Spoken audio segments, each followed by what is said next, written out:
السلام عليكم ورحمة الله. أهلا وسهلا فيكم في قناتي. اليوم طريقة عمل الرز البخاري. الرز البخاري لها طرق مختلفة ويختلف طريقة إعدادها من مدينة لمدينة ومن شخص لشخص.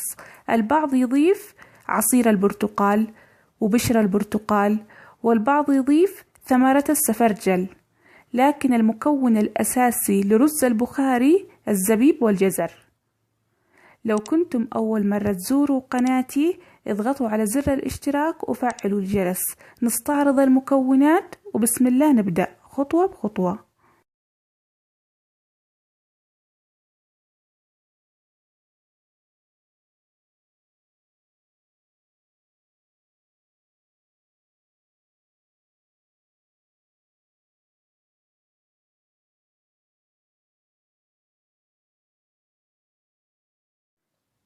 أضيف ملعقتين زيت وملعقة سمن مع بعض يعطي نكهة.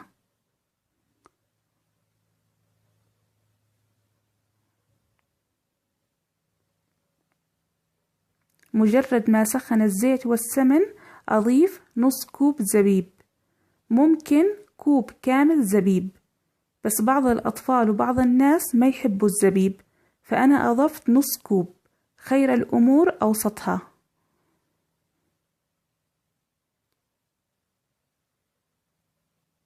مجرد ما انتفخ الزبيب واكتسب النكهة، نكهة السمن والزيت، أزيل الزبيب.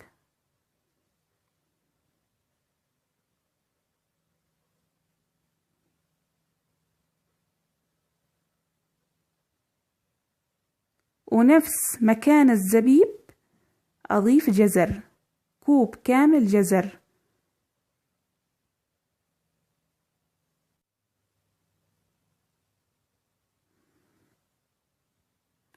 وأشوح الجزر لين الجزر يذبل.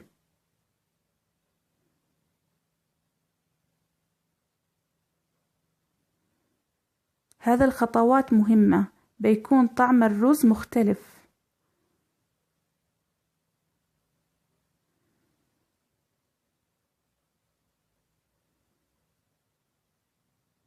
بعد ذبول الجزر أزيل الجزر.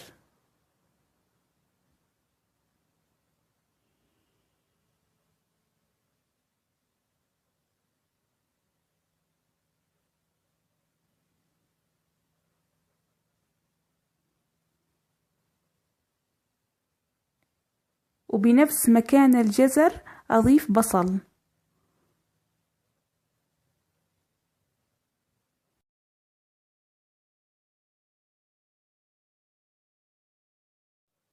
وأشوح البصل لين البصل يذبل. تلقائيا لون البصل تغير للون البرتقالي الفاتح. وأضيف فلفل حار مقطع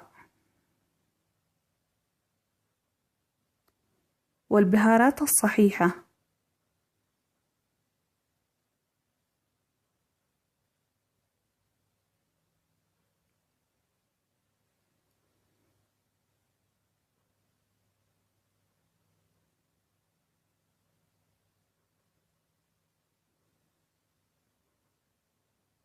وأضيف الثوم.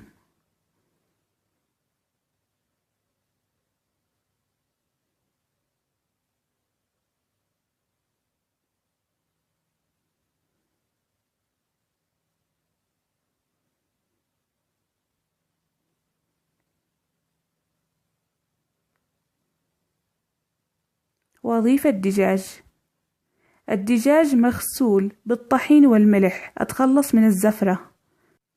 ممكن نقطع الدجاج 4 أجزاء أو 8 أجزاء من باب التغيير والتنويع، كل مرة أقطعها بطريقة مختلفة.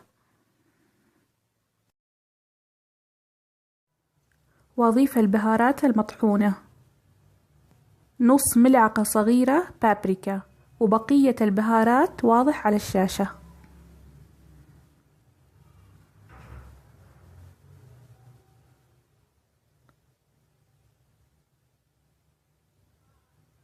وأقلب المكونات وأضيف قطرات من الماء.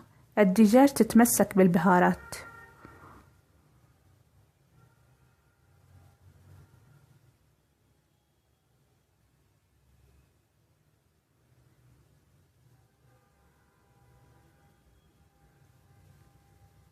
وأضيف طماط مقطع.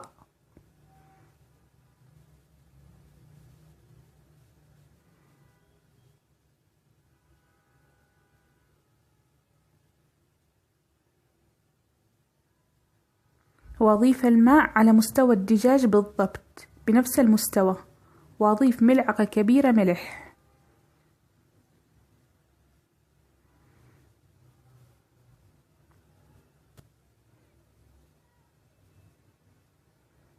واتركه على النار نص ساعة يستوي استواء كامل.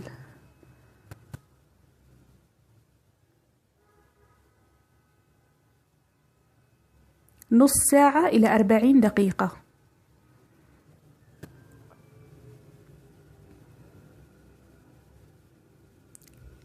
لو نستخدم قدرة ضغط يكون أفضل.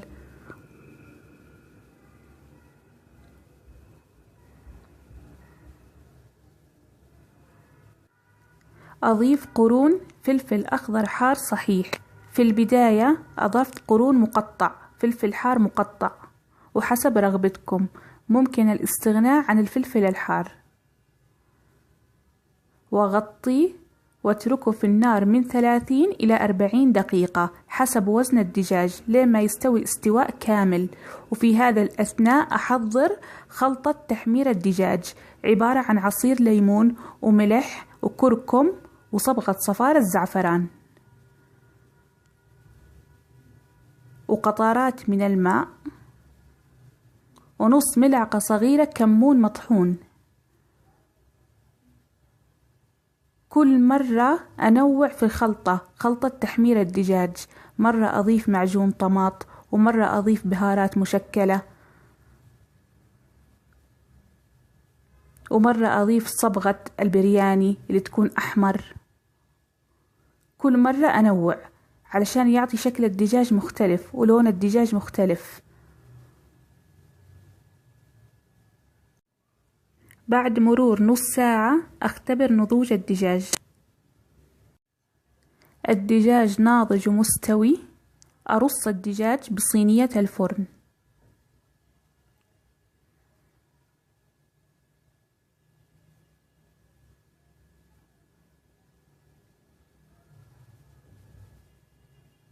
وأصفي المرقة من الشوائب. بعض الأطفال وبعض الناس ما يعجبهم البصل في الأكل، لهذا السبب أنا أصفيه ويكون العمل أكثر إتقان. ورق الغار وعود القرفة أرجعهم للطنجرة وأتخلص من الشوائب.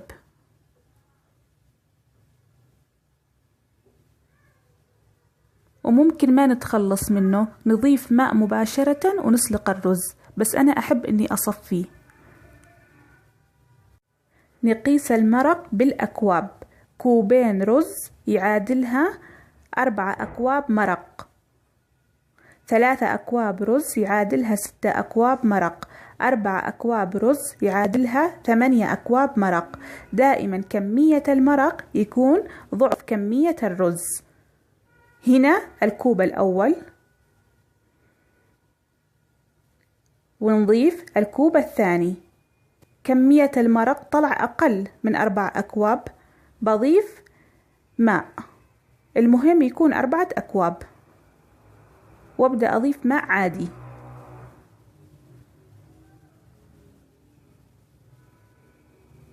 هنا ثالث كوب وهنا رابع كوب، واتركه على النار يوصل مرحلة الغليان.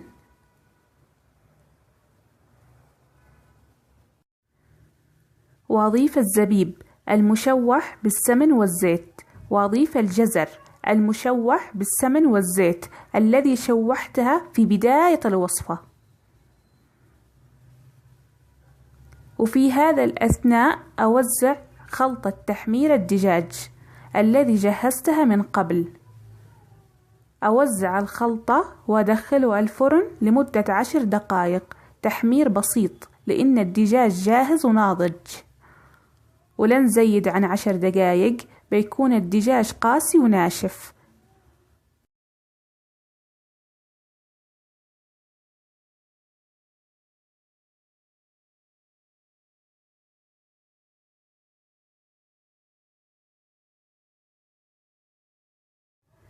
وأضفت ملعقة صغيرة ملح، لأني في البداية أضفت ملعقة كبيرة ملح، وخلطة تحمير الدجاج فيها ملح. وأنتم أضيفوا الملح حسب الكمية وحسب الخبرة، مش شرط أساسي بنفس المقدار الذي أنا أضفته أنتوا تضيفوه، أضيفوها حسب الكمية وحسب الخبرة، خصوصا لو معاكم كبار السن اللي عندهم ضغط الدم، فحاولوا أنكم تضبطوها بطريقتكم وحسب خبرتكم. أنا أضفت ملعقة ونص وطلع عندي مضبوط ومناسب مع كمية الرز، وانتم أضيفوها بطريقتكم.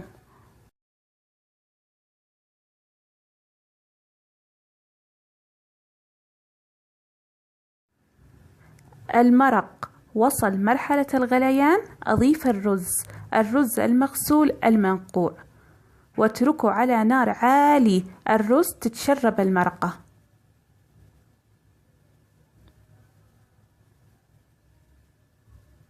وهنا أوطي النار،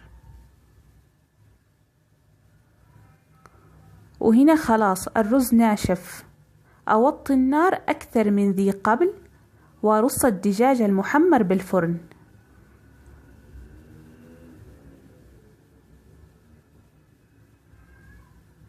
على نار هادئة جدا لمدة 10 دقائق، هادئة جدا مثل نار الشمعة، ويكون جاهز.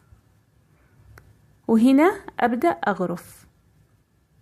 لاحظوا معايا كيف طلع الرز، حباتها مفلفل ونثري لأني ضبطته بالأكواب، وما فيها قطع بصل كبير وقطع طماط كبير.